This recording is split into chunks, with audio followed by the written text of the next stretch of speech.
Europe's journey to the modern age, power, politics, and new worlds. Ever wonder how Europe transformed from medieval kingdoms into powerful modern states? Let's dive into this fascinating story of change and power. First, imagine Europe's economy booming, farming improved, trade routes expanded, and banks started popping up, fueling cities like never before. Population? It skyrocketed. A wealthy middle class, or bourgeoisie, emerged, changing social dynamics even as feudalism clung on in some corners.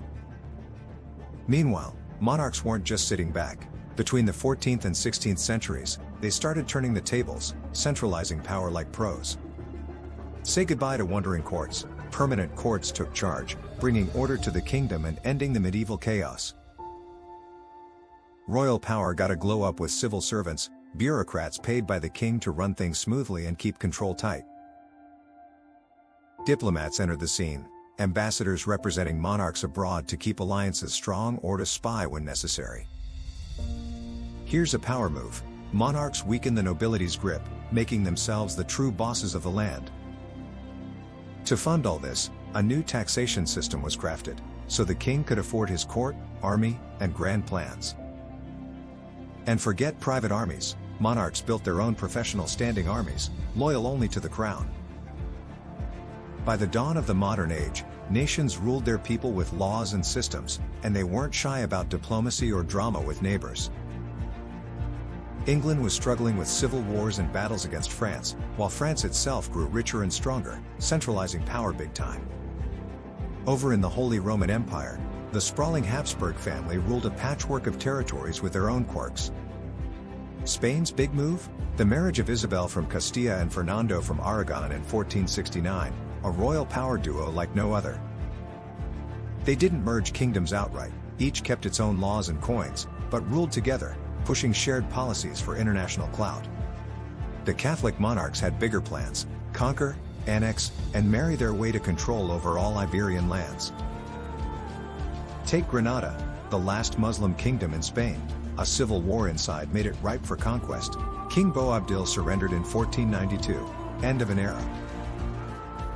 Then Navarra allied with France, so King Fernando invaded in 1512, annexing it but smartly keeping its local laws.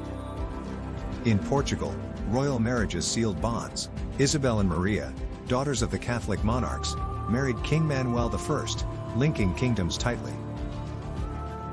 Their kids played diplomacy like a chess game, marrying into powerful families across Europe and North Africa, spreading influence far and wide. Now, a big drama unfolded over new lands across the ocean. When America was discovered, Portugal and Spain clashed over who owned what. To avoid a full-on war, the Treaty of Tordesillas split the globe in 1494. East for Portugal, west for Spain, shaping history forever. This treaty gave Portugal Brazil's eastern tip, which explains why they still speak Portuguese there today. Talk about lasting legacy. Spain needed a sea route to India to compete. Enter Ferdinand Magellan, a Portuguese sailor who proposed a daring westward voyage to King Carlos I.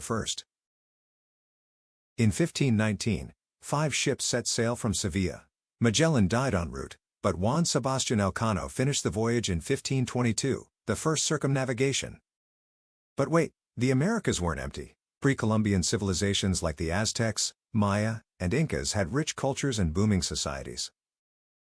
From farming corn to crafting gold, these cultures had cities, complex religions, and social ranks. Think priests and warriors ruling the scene.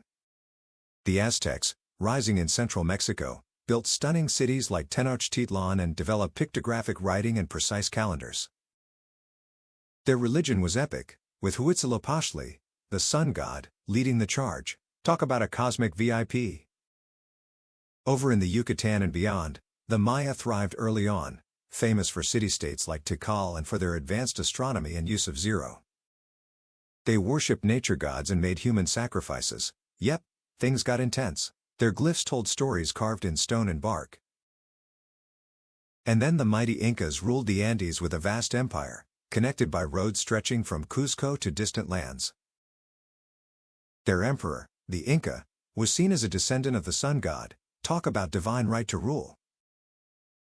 Incans worshipped multiple gods, mainly Inti the sun and Viracocha, and built their society with systems like Mita, compulsory work for the state.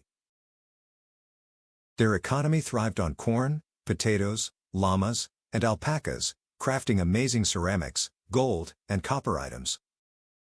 So there you have it, Europe's journey from medieval kingdoms to powerful states, and the rich cultures waiting on the other side of the ocean. History isn't just about dates and battles, it's a thrilling saga of power, people, and places shaping our world today. If this journey through time sparked your curiosity, hit like, subscribe, and let's explore more stories together. History is alive, don't miss out.